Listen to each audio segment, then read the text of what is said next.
This is a sort of part 2 to another video I did demonstrating how to add a button to friendship bracelets if you prefer not to have traditional tie-on ends. As with that method, this one also requires you to know the exact size of the wearer so you can make the bracelet to fit. If you want a bracelet that will adjust to fit different size wrists, this is not the method of fastening you want to use. This method works best when you have a bracelet that has the same colours at both sides, although if you don't mind weaving in a few tail ends, you could adapt it to work patterns with odd numbers of threads or colours. But for this tutorial, I'm going to stick with a simple pattern, and if anybody wants me to expand on the method for a less straightforward design in a different video, please let me know in the comments below. So I'm going to be using this pattern for my bracelet, and this pattern has 14 threads and 7 colours, and as you can see, this pattern is a simple symmetrical one. To begin, you want to take a button, and the button can have 2 or 4 buttonholes. As long as your threads can fit through the buttonholes, you can really use whichever style you want. I've got 4, so I'm going to split my threads in half. So for me, that is a 14 thread pattern, which, taking into account that I'm folding the threads in half, equals 7 threads. If you've got an odd number as I do, just divide them as closely as you can. So I will be threading 3 of the threads through 2 of the buttonholes, and then the other 4 threads through the other 2 buttonholes. If it helps, you can thread them onto a needle first to make this part easier.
Once all the threads are through the buttonholes, you can adjust the button so that it is in the centre. To do this, you want to match the ends of your threads and run them through your fingers to find the centre and then position your button there.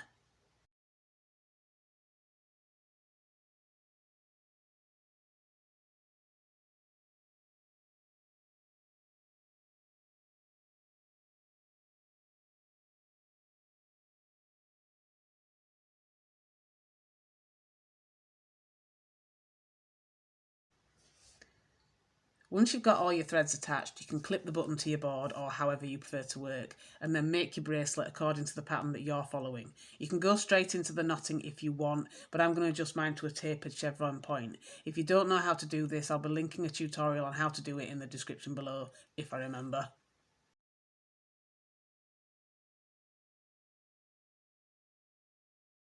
Once you've finished your bracelet, you need to add the buttonhole to fasten your bracelet. To do this, you want to split your threads into 2 sections and braid each of these sections.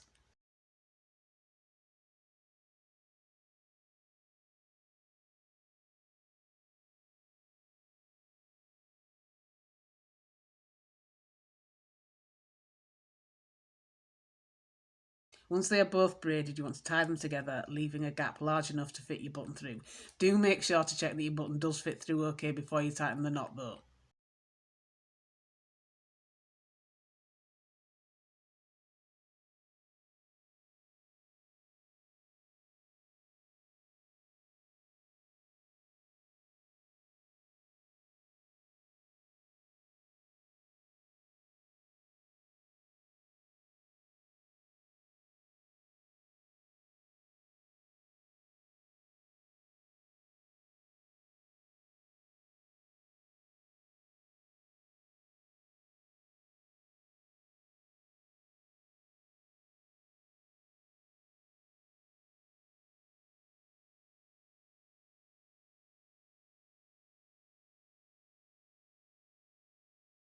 And you should end up with something that looks like this.